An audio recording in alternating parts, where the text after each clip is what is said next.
Hello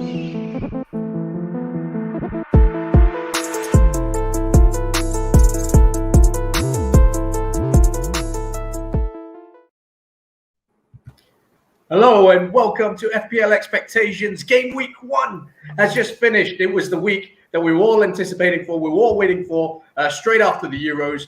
And it came and it went very, very quickly as well. But yeah, what a week. It was great to see fans back in the stadium. The action was absolutely amazing. But this is the follow-up show from the weekend. We're going to talk about the eye test, who passed the eye test and who actually failed the eye test. A lot of people, a lot of our experts were recommending players. Let's see if they got it correct. Joining me today is FPL Swing and FPL Sings. How's it going, guys?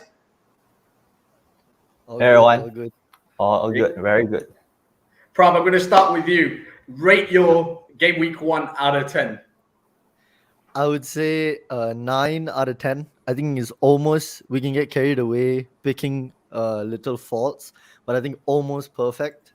I probably should have stuck with my guns and gone Benrahma, but I just thought 1.5 million in the bank looked a bit too much for me. That's why I went Barnes over Benrahma. But I think otherwise, pretty good, pretty decent. 9 out of 10. 9 out of 10. Definitely happy with your team there. Swen, going to come to you as well. I mean, you know, there were template teams. You know, everyone had your Shaws, your Alexander-Arnold, your Salahs. Some, like myself, didn't have Bruno. But in general, how did game week 1 go for you? Oh, mine was fantastic. If I were to rate, I would say 10 out of 10. Wow. 111 one better points. than Prab. How many points, Yeah, sorry? I went on the Benrahma train, and it paid off massive. Did you double up with Antonio? Yeah. Oh, you gotta love that. Gotta love that. What a game week for you. All right, we're gonna go straight into it, guys. We don't want to make this show too long. We're gonna keep it short and sweet. Straight away, we're gonna start with the goalkeepers. Who passed the eye test? Prab, we're gonna start with you. Swing, we're gonna start with you, and you just kind of let us know which goalkeeper caught your eye. All right. This keepers I chose. If you see Alisson, Lloris, and Sanchez. If you watch the game against between Liverpool and Norwich, Alisson literally saved the clean sheet. He saved a shot from Gibson at the 85th minute, right from point blank range. And I had Trent and I had Tsimikas. He saved me 8 points just by that, and it was a fantastic performance for him. And he got 3 saves as well. 7 points, really good. And Lloris, and last night against Man City, he was really good. I thought he made off saves and he even got a bonus point. Well, looks like Man City really needs Harry Kane. We'll come on to that a little bit later on. And for the disappointment of the game week, we have Sanchez. The main issue with Brighton is defending set pieces. You can see in their goal that they conceded. Okay, I think that it is a foul, but they never. To me, it was. He pushed him up, but they never. How could you let a ball from a corner straight to the far post? That's very bad defending. And I think Sanchez could be more commanding in the area. And overall, a bad pick for game 1 if you had him. Yeah, I mean, I think Sanchez is one of those who's quite highly owned in the FPL game this season. And yet, Swing, I never thought I'd see a Chelsea fan wearing a Brighton jersey. But you've seen it all now. But just go back to Sanchez. I mean, like I said, highly owned in the game. But you made a good point off air to me about Sanchez and something that he did during the game. Oh, yeah. If you look at the stats, Sanchez actually registered a big chance created, but it was at the 91st minute, and it was a long ball over the top, and it's I would say it's exaggerated by stats. Okay, I mean, a goalkeeper creating a chance, you really can't go wrong there. He is, like I said, in most FPL managers' teams. Going back to Lloris, I mean, we don't know know what to make of this Spurs team. If I'm being perfectly honest, it's a new manager. We don't know if Harry Kane is staying, if Harry Kane's going. There were a couple of new faces in that lineup yesterday as well. Oliver Skip, for example, starting the first game of the season, and you still got the likes of Brian Gill to come in, Christian Romero to come in as well. So there are still a few changes and tweaks that could be made to that Spurs lineup. But Hugo Lloris in general, does that kind of change what's going to happen for him in the next few weeks? I mean, the new centre back's going to be in front of him. Does that kind of put you off from selecting someone like Hugo Lloris? Yeah, I think they started Eric Dyer and they kept the clean sheet against Man City. Whoever replaces Dyer will definitely perform better. So yeah, it's good. And I'll give a shout to Tanganga. He defended Grealish really well. He did. And he should have gotten a yellow card. I don't know how he didn't get. Okay. So Alisson, hit or miss? Definitely a hit. Okay, so he passed the eye test for you. Lloris? Yeah, definitely. And Sanchez? Miss. A total miss. Okay, failed the eye test there. Okay, that's it. Is there any other goalkeepers that caught your eye over the course of the weekend? Oh. Well, Mendy, I suppose, but you didn't have to see him. Yeah. Kind of expected a clean sheet there against Crystal Palace, didn't you? Yeah. Okay. We're going to move on to Prab, and you're going to talk to us about the defenders. And, well, I mean, what can you say? Was it as we planned? I mean, these are the 3 picks that you gave me. And obviously, Trevor Chalobah there making his debut for his hometown club, his boyhood club. He's been there since the age of 9. And he got a start. He wasn't in the game, though, was he? We were trying to, I think it was James Thu that was asking for Chalobah and was trying to find him. But for some reason, we couldn't find him. But he made his debut. He got a goal, 14 points, as well as a clean sheet. And then you selected Kieran Tierney for Arsenal. Obviously, they didn't get off to the best of starts against Brentford. And then Ricardo Pereira, the almost forgotten man in the FPL drafts. He kind of reappeared and he got an assist. Talk to us about your 3 picks. All right, I'll start with Chalobah. And I thought his performance, not just attacking-wise, because I just checked out the stats, and his goal had an XG of 0.02. So that's like a 2% chance of going in. So over the season, that's quite unsustainable. But I thought he looked really composed in defense for his age. Really good on the ball. 100% of his tackles. And he ended up with the second most points among defenders coming out of the game week. I think he was 0.5 less.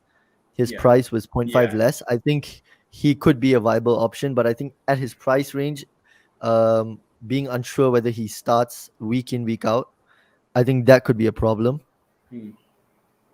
I mean, with Chalobah, was he actually in the game before kickoff? Yeah, he was. He was added after the Super Cup. He was added after the Super Cup.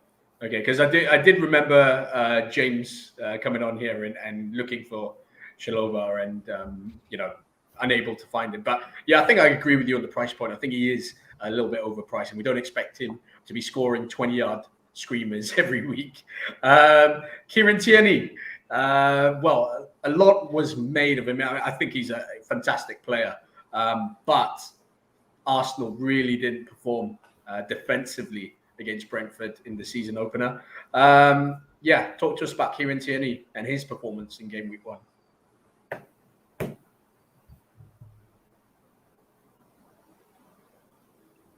Prab, you there? Prab? Sorry, can you hear me? I keep losing you guys. I can hear you. Can you hear us? I keep, like, after you speak for like 2 seconds, I keep losing you. You get cut off. So I'll just start on Tierney. I think in terms of the eye test, I think he passed it for sure. I think it's his teammates that cost him that low scoring game week 1. But because he created the most chances in the whole game week, among everyone in the game, 6 chances created. He made 24 final third passes and had 100% success rate. That's crazy. And 11 crosses in the game. He made 11 crosses, and he's second for crosses for defenders. Only Simicast had more. And I think one thing about Arsenal's performance was that I think their defense definitely cost them, because they created one of the most chances. They created the most chances among teams. 19 chances they created in that one game. And I think they should have got on the score sheet, but you can see they really missed Aubameyang and Lacazette up top. And I think Tierney could be a good choice when Arsenal's fixtures turn soon. Yeah, I think they've got Chelsea and Man City in the next couple of games, right? So, I think game week 4 onwards, yeah, it's going to be a tough couple of weeks for the Gunners and Kieran Tierney. But pass the eye test for you, yeah? Bro? Okay, sorry if you're watching. We obviously have some technical difficulties here. Sorry. Have we got you back? No. He's back. Can you hear us? No, I think he keeps dipping in and out. Swing, do you want to talk to us about Ricardo Pereira? Yeah, I love his contribution to the Vardy goal. He was really attacking. He dribbled past 2 defenders and set up Vardy. But okay, Vardy's goal was beautiful. Yeah, I think Pereira is a very good option to have. And I heard that he might even play right wing when Kastani is back. So a very good option to have. Yeah, very attacking. Prabs, do we have you back? Yeah. I keep losing you every 5 seconds, but it's fine. Yeah, I not think too sure. Pereira. Pereira. Yeah, go on. Yeah, he had a good game all in all, but I think this is what I mean by this is one of the good examples of the eye test, and how when you watch the game and you just check the score of the player after the game, he came out with 12 points, but his expected assist amounted to 0.09. So that's very, very rare that a player can keep that up. He didn't create many chances as well. And I thought Wolves looked pretty good. They looked pretty steady defensively, and they created quite a few chances. And but I think Pereira, the thing about Pereira is what benefited him is Jamie Vardy, and you'll see when we come to the forwards. Yeah, I mean, what a finish that was. I mean, we're talking about goals over the weekend. I mentioned that at the start. Some fantastic goals, and I think right at the top of that list is Jamie Vardy's. I thought it was just an incredible finish. Second for you? I think Bruno's third goal is goal of the season. No, I'm sorry. Like even as a United fan, like I gotta say, I think technically, I think the Jamie Vardy goal was just absolutely a different level for me. But anyway, we can argue about that all day long. So Chalobah, did he pass the eye test for you? Yeah, for sure. But I don't think I'll go near him at that price. Yeah. Okay. Kieran Tierney. Yeah, pass too. And Ricardo Pereira? I would say he almost passed the eye test, but I would need to see a bit more. Okay. Any other defenders, in game week 1 that caught your eye? Yeah, I have a few. I think Simicast was pretty good. He looked a bit shaky at the back. He made the most crosses, which was good. He had a good shot that almost that troubled the keeper. And I think he could be really, really good at 4.4 million. And I think everyone in the community was right to get on the bandwagon. Yeah. Simicast was there 4.0. Don't know how long he's going to last. Obviously, that's very dependent on Andy Robertson's injury. Anyone else? What about Swang? Swang. Do you want to throw in a couple of names there?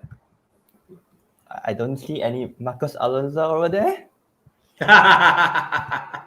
Yeah, I mean, You weren't totally surprised that he started ahead of Chilwell, were you? Yeah, I wasn't. Yeah. No. I mean, how long, as a Chelsea fan, how long do you think that he stays in that, in that left back spot? I think he has only one more game. That's Arsenal, and he won't be starting. Oh, really? So avoid Alonso at all costs, basically. Yeah, unless you think he's gonna score another 15 points against Arsenal. All right. Let's move on to the midfielders and Swing. This comes back to you now. Yeah, I mean, I think this is one where we could talk about it all day long. If I'm being perfectly honest with you, Yeah. a ton of midfielders came through for us. But yeah, you've decided to go with Paul Pogba, Mason Greenwood, and I can't even say his name, to be honest. Mbeumo from Brentford. Mbeumo. Yeah, I've omitted the obvious picks like Salah and Fernandes. I think that goes without saying their performance. Pogba surprised me. I think that his 4 assists could have been even more. If you realize in the first half, he almost scored a goal when Greenwood passed to him. Yeah. And even the commentator thought he scored. And I thought he scored. I was celebrating the assist. And somehow he went side netting. And 4 assists in the game, that's really, really rare. And I think he's very, very good. And with Rashford out, Cavani out, I think he'll start left wing, which is even better. But whether you want to double up with Fernandes is very possible. And they are playing Southampton next. And Southampton are really, really bad right now. Yeah, I mean, a fantastic performance from Paul Pogba. The creativity that we know he can produce, produced it on the night. 4 assists. I'm not actually, quick question for you guys. Who holds the record for assists in the Premier League game? I don't know the answer. I'm just asking you in case you guys do. I think 7 people have had 4 assists in a game, and Pogba is one of them. I think that's the highest. Okay. I mean, that's incredible, to be honest with you. Mason Greenwood. He's an out-of-position player on FPL. Started up front for United, listed as a midfielder in FPL. Talk us about his performance. I think he had a true striker's performance, and he took his goal really, really well. And he should have an assist and 7.5 million playing up front, because getting game time. Okay, he may have switched to the right wing when Marshall came on, but he was still on the pitch, which is really, really good. And it's very versatile. And I think that he will flourish this season. And he has a record to chase, I think. The teenage record in the PL is need 10 more to beat Michael Owen. Yeah, he's only 19 still, so he's gonna do it, for sure. Incredible, and I mean, his finishing ability goes without saying. I think if you give him a chance in the box, he's definitely gonna hit the target. But yeah, incredible performance. And what about that pass from Pogba for his goal, by the way? In his own half, deep, and he just plays a through ball like that, splits the defense wide open. Incredible. And Bueno, now this, we have to talk about this. Didn't haul in game week 1, didn't really come through, but it's his performance that caught the eye for you, Swing. Yeah, first of all, he's a 5.5 midfielder, but he's playing as a front 2 next to Tony, and in the Brentford, I feel like his chemistry with Tony is pretty good, and Tony has created a few chances for him, and he plays on the right side of the front 2, and they're playing Crystal Palace next. And as I tell you, I watched the entire match against Crystal Palace, and Crystal Palace are very vulnerable down the left-hand side, and he should get his first attacking return against Crystal Palace in game week 2. I'm that confident. That's a prediction there. I mean, Brentford were really impressive. I thought Tony absolutely bullied Ben White on the night. But they really showed. I mean, we knew about them coming into this season. We knew that they could produce. They could be that team that produces something special. Prab, I'm going to come to you and ask you what you thought about Brentford's performance and who we should be targeting from there. I mean, I know a lot of people went with Tony, but Mbueno wasn't one of those that was high up on the watch list. Yeah, I think they did really well. I think they were relentless in their pressing, which shook Arsenal a bit. They I would say they're a little light at the back. So I do think Sergi Canos on the left, who started left wing back, he looked really good. He looked really bright, bombing down the left wing. I think it's on the And right. It's on the right. sorry, on the right, on the right. Because I think he got a lot of space given Tierney's positioning as well. But I think Brentford are gonna do well. I would say Tony is the standout pick. He was unlucky to get a return, but I do expect him to come good soon. Yeah, I think a lot of it is expected of him, and especially if Brentford expect to stay up, they definitely need someone like Ivan Toney to kind of keep on producing the kind of performance he did over the weekend, and add that performance with goals. So yeah, it's definitely something to keep a lookout for. Someone that I feel that's missing is Ben Rama on the list. Yeah, well, I was just going to say, did anyone else in game week 1 catch your eye? Okay, Krab, since we're with you, go on for it. Talk to us about Ben Rama. No, I thought in the first half I was looking for more, but I was at the same time I was pretty happy that he wasn't returning because I didn't have him in my team. But when the second half kicked off, he looked like he just had it, And when that Antonio Benrahma partnership could be one of the best in the league this season if Lingard doesn't go to West Ham. I think the only caveat with having Benrahma for the long term is Lingard, and I think things are hotting up between Lingard and West Ham. But I'm just let's talk going to butt in there and say this. Ben Rama seemed like he had a free role in that match. Yeah. And he was on the left, in the middle, on the right, up front. He had the license to go anywhere. And I think, if you were Fornal's owner, for example, I think you'd probably be more worried about that position, because I think with Lingard and Ben Rama, I can see them both playing, but I think it's Fornals that will probably, lose his place rather than Ben Rama. Yeah, I could see that happening as well. I think Benrahma, he thrives off that free role, and because his positioning and like his awareness is unbelievable, and the thing about him is even if he gets caught in tight positions, he has the skill, he has the technique to wriggle out of it. You know what I mean? So having and the fact that he has someone like Antonio that's running beyond him is just an FPL dream, really. Yeah, I think that Antonio goal kind of like said it all, right? That combination is. I think I said it in the group chat. After Ben Rama's goal, that combination, and then they went and did it again. Incredible stuff. What a second half performance by West Ham. Swen, I'm going to ask you as well. Did any other midfielder catch your eye on game week 1?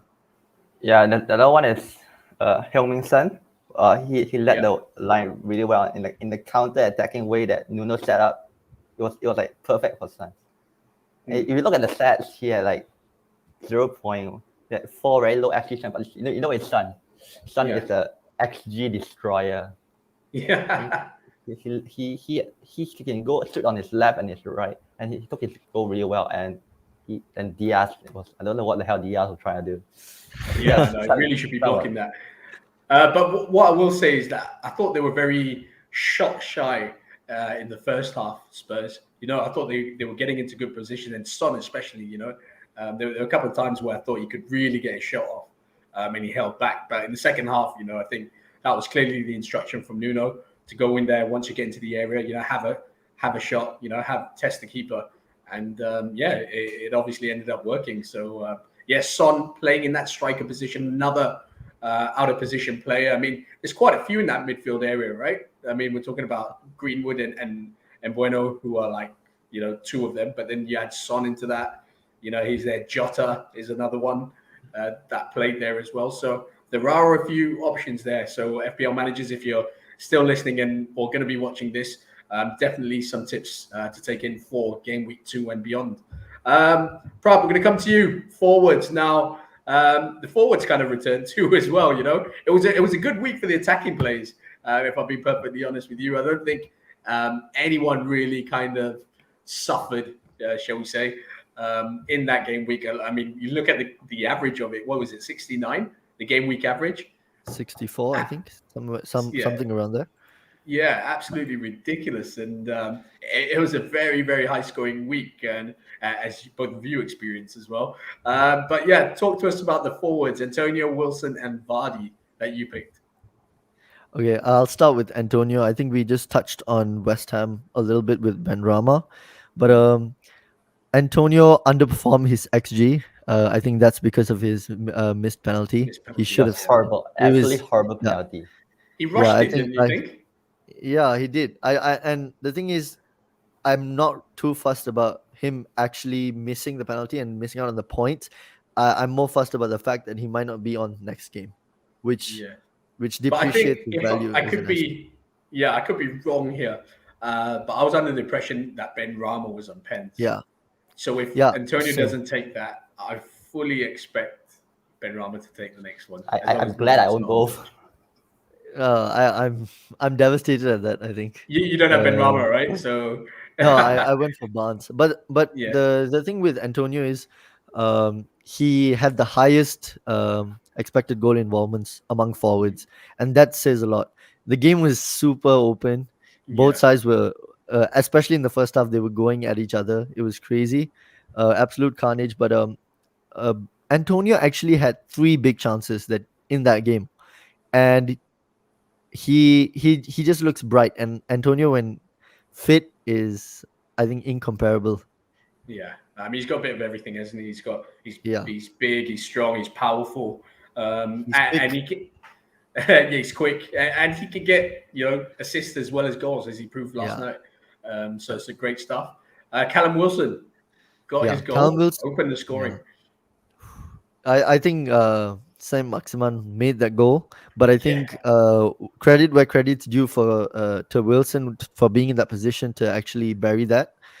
And he looked bright. He was holding everything up, everything that Newcastle hit long. He was holding onto it, he was an outlet for them. I think something that they missed when he was injured last season. And he had, so one of the key stats I found with Wilson was, which I didn't expect this season, and I think many people wouldn't have, that they created 21.3. Their minutes per chance was 21.3, so they created a chance every 21 minutes. And that's pretty good for a Newcastle side that still doesn't have someone like Joe Willock in. Shelby looked great, and I think Wilson, for the long term, as long as he doesn't get injured, looks pretty good. Yeah, he definitely does, and we know all about his quality from a goal scoring point of view. Once we're talking about good goal scorers, I mean, you can't talk about that and not talk about Jamie Vardy. I think I mentioned it earlier on. I thought his goal was the best of the weekend, absolutely top class. Tell us about Jamie Vardy and his stats over the first game of the season. Yeah, Jamie Vardy is just at the right place at the right time, like 100% of the time, and that's what gets him his goals. More than his pace, I feel that what's underrated, what we don't see with Jamie Vardy, is in terms of the eye test. When you actually watch Leicester play, he's always on the last line, and he's always in good positions when they're in crossing positions, and he's a penalty box striker. He as well as someone that can get in behind. He's good at everything, and I think that finish, it was unbelievable. I do have a bias towards Bruno, which is why I think that was better. But I think Come that on. was sublime finish. He didn't even have a chance to look at the goal. The defender was in his way, but he just managed to put that top bins. And he had 8 penalty area touches, 6 attempts on goal, which is good. That's what you want with your striker. You want them to be having shots. And the only thing that puts me off Vardy is his price bracket. I think when someone like Lukaku and Kane becomes viable in FPL, if Kane seals his move, and the For the template extra that money, basically, yeah, true. I agree with that. I think that the thing is, everyone has that money stored in midfield now, and it's going to be a little tough getting the money out to Vardy. And if someone like Kane or Lukaku gets injured when the time comes and the midfielders fixture shift, I think Vardy could be a good option. Okay, interesting. Swang, did anyone pass the eye test for you? Anyone else apart from these three? Well, I would say somebody definitely failed the eye test, and that guy was Danny Ings. Failed. Yeah, failed, absolutely failed. Without the 90-minute penalty, I think that a lot of people would have sold him by now.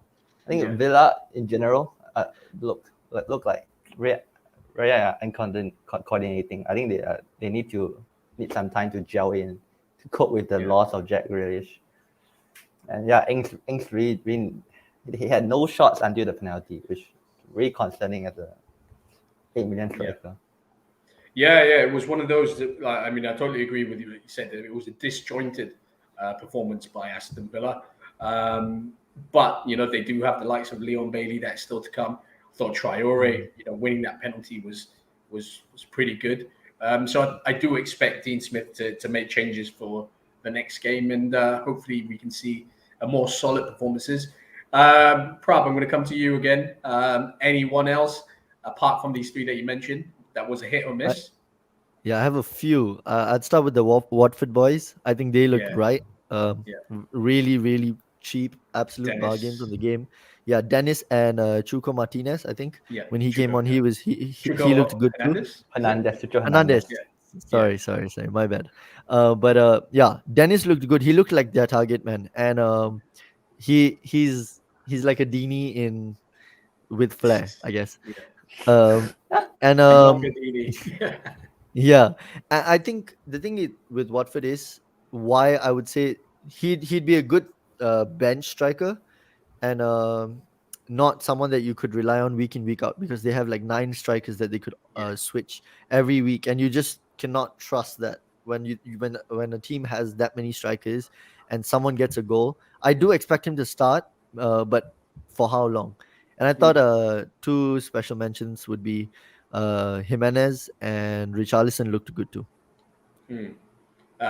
Anyone fail the eye test for you in that forward line? For me, I thought Danny Ings was atrocious too. Okay. I thought Timo Werner looked pretty average again. I agree. Definitely agree with that. Yeah, I would say that one of the best voids like that a team has filled would be Chelsea with that Lukaku signing. I also feel Varane would be, if we're talking about filling a void, he would be a good shout. But I think that Lukaku he could either start the season on fire or he could grow into it. But I expect him to reach like 15 to 20 goals at least. Swing, I'm just going to come to you quickly while we're on the Chelsea subject. You being a Chelsea fan, despite wearing a Brighton shirt on the show. Does Lukaku come straight to the squad for the next game, or is he going to take a bit of time to gel with Tuchel, kind of stick with the habits of Werner? Tuchel said he'll be part of the squad, and maybe he won't, but eventually he will definitely be a star striker. We cannot rely on Werner. Yeah. Week in, week out. I'm talking about just for next week. Arsenal, right, next week? I think Arsenal would be a perfect game for his second debut. Yeah. So, Swings, you're expecting him to start, yeah? Yeah, I would say he goes straight into the first team. Okay, perfect, guys. That kind of rounds up all the positions from game week 1. The hits, the misses, who passed the eye test, who failed the eye test for our experts. But we're not done yet. We're just going to give a quick shout out. We obviously have a mini league on the game, and it's been going on for a couple of seasons now. This is our second season that we're doing it. But wow, I didn't really expect that kind of response for the amount of players that signed up. We've got well over 200 players that signed up for it, which is really really incredible. But we have to give a shout out to Aaron Tan, Sugarcane Factory, that's leading the way in this. I mean, a stunning performance, 118 points, going after game week 1.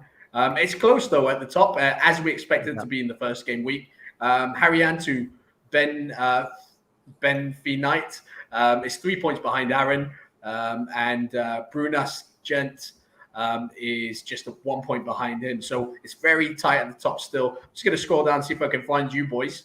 After your showing, you surely got to be right up there. I see FPL Mariner. I see FPL Mariner. He's in there. Right below him. Swing is just right below him on 111 as well. Probably a lot lower in the league. Yeah, a lot lower. It can't be that much lower. Let's see if we can find you. A lot of high scores. No, it's fine. Because I think it's a lot of triple digits. It'll take time. Yeah, I'll be there soon though. Yeah, you'll be there soon. What was your points again? Let me try and find you. Am I even in the league? Oh, I don't know. Are you? I don't know. I need to check. I think we see Zhao's here. He's 105 points. I don't think I signed up then. You didn't sign up to your own league. Come on, what man. is going on? That's poor for you, okay. bro. Okay. I need to leave one league to join because I'm in too many. All right, no worries. But that's good. Shout out to Aaron Tan in game week 1 for leading the way. But it's very tight. That could easily all change in game week 2. So do stay tuned for it, guys. It's a wrap. Do you want to share the code of the league, maybe? The code of the league is on our Twitter page. If you go there, it's a pin. I think it's the pin tweet, if I'm not mistaken. All right. So do log on to us at FPL Expectations on Twitter. Do follow the boys as well. It's at FPL_Swing. To follow Swing. He's about to post the thread. Am I correct in saying that? I already posted. I posted. You already posted it. Okay, you posted it just before he came on the show. So do check him out and do check out that thread. I'm sure it's going to have a lot of stats, a lot of information that will help you in game week 2. At FPL Stings as well to find Prab. He's constantly on a daily basis trawling through all the stats from the game week over the weekend and posting them up just for you. He does some incredible content. He also has a YouTube channel, so do subscribe to him at FPL Sings. When's your next show, Prab? It should be before the deadline this week with a special guest. I think one that the community warms to. Yeah. I'll announce the guest on my Twitter page soon, so follow me to find out. Okay, follow him at FPL Stings. I've seen the list throughout the season. He's got some absolute gems there, some real big players within the FPL community. So do follow him, and of course follow myself at Craig Morais 11 for constant updates. Well, probably not as much as these boys, but I talk things all sports and everything else. But do subscribe to us here on FPL Expectations on YouTube if you haven't already. Click that subscribe button. Click the bell as well if you want to get notified every time we post up content. Guys, thank you so much for coming up. Oh, there we go, Swing. Thanks for that. For posting up. That's our FPL Expectations league code. If you haven't joined, it's not too late. We've got some incredible prizes. If you want to find out what it is, do log on to our Twitter page, and it's right there on the pinned tweets. We've got a fantastic medal, and it's stunning. It really is. And we'll post it out to you should you win the FPL Expectations Mini League. Guys, thank you so much for your time. It's been fantastic, and we're definitely going to look forward to game week 2. Thanks, guys. Thanks for your time, Prab. All right, yes, everyone. Thank you. And thank you, Swing.